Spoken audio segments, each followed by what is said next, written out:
السلام عليكم ورحمة الله وبركاته أعزائي المشتركين معانا في قناة الدكتور، مع الدكتور خليفة مختار خليفة أخصائي الكبد والجهاز الهضمي والحميات. النهاردة إن شاء الله عاوز أكلمكم في موضوع مختلف شوية. طبعا لأن أسعار الروشتات ارتفعت جدا جدا جدا والطبيب معذور مش بيكون عارف يكتب إيه. عندنا حاجة مثلا النهاردة زي مادة الأموكسيسيلين والكلافيولينيك أسيد اللي موجودين في كذا نوع مضاد حيوي في السوق.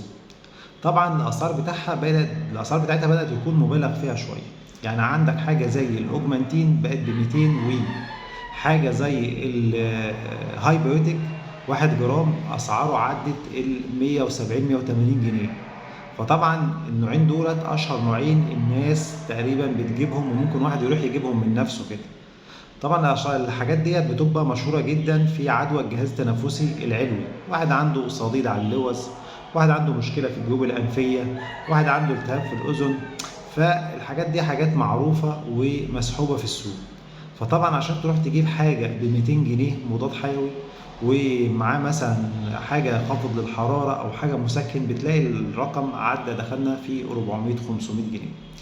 فاحنا دلوقتي بنقدم بدايل موجودة في السوق بتكون أرخص شوية وقيمتها يعني برضو نفس المادة الفعالة. عندنا مثلا حاجة زي الأوجمانتين والهايبيوتيك، البدائل بتاعتها اللي موجودة في السوق في حاجة اسمها النيوكلاف 1 جرام، ده سعره تقريبا حاجة و60 حاجة و70 جنيه، فسعره في المتناول. حاجة زي الأوجرام 1 جرام برضو سعره في المتناول. في حاجة تانية زي الكلافيموكس برضو في حدود 75 جنيه سعره في المتناول.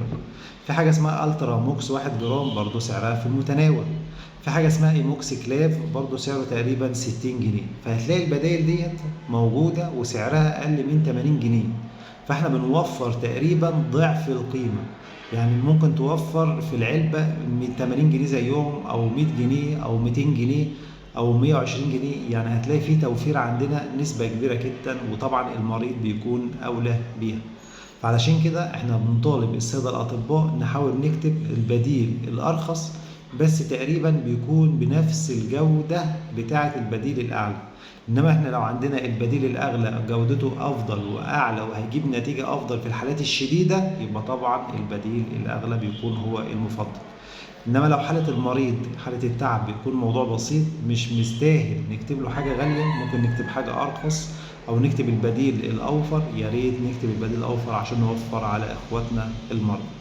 دي كانت حلقه بسيطه علشان برضو النوع من انواع المضادات الحيويه المنتشره في السوق بالبديل الارخص اللي ممكن يوفر على المريض حاجات كتير.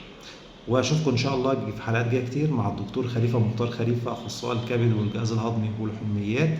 والسلام عليكم ورحمه الله وبركاته.